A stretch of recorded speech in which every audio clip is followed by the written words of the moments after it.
So what I like to talk about, the least energy principle.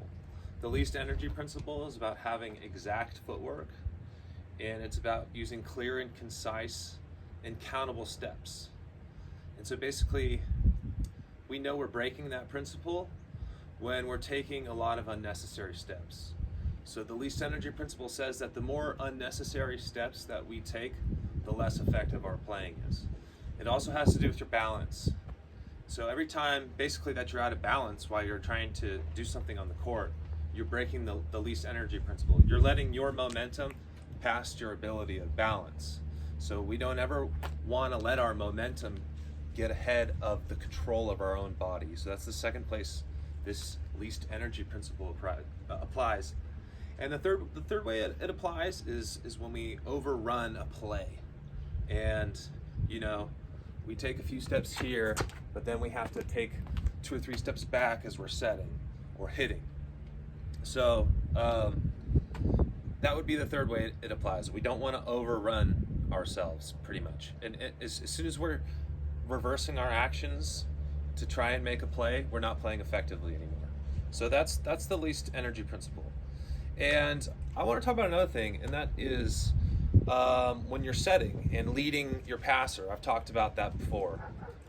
Leading your passers when we take 1 or 2 steps before the ball reaches our passer's platform, right?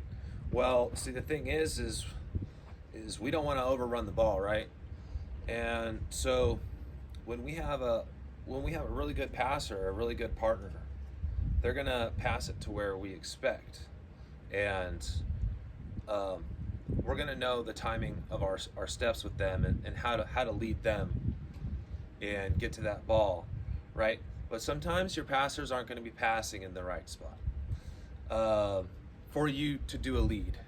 It doesn't mean that they're necessarily doing it wrong. Like you should figure out, you're going to have a different timing chemistry with everyone you play with, and nobody's going to be perfect.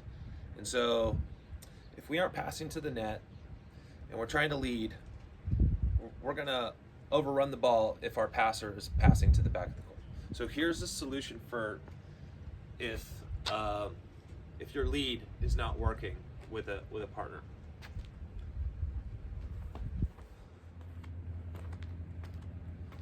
Instead of taking a 2-step lead, we'll just take a 1-step lead and wait. So we'll just be here and wait. We'll wait here to see if they give us the right pass, and if they give us the right pass, we're just taking 3 quicker steps. That's not a big deal. If they pass out too far here, we can pretty easily bounce out to get the ball. The hardest thing to do will be to turn around. If they pass to the back of the court, then we're gonna have to turn around, and that's about the worst thing that we want in our side outs.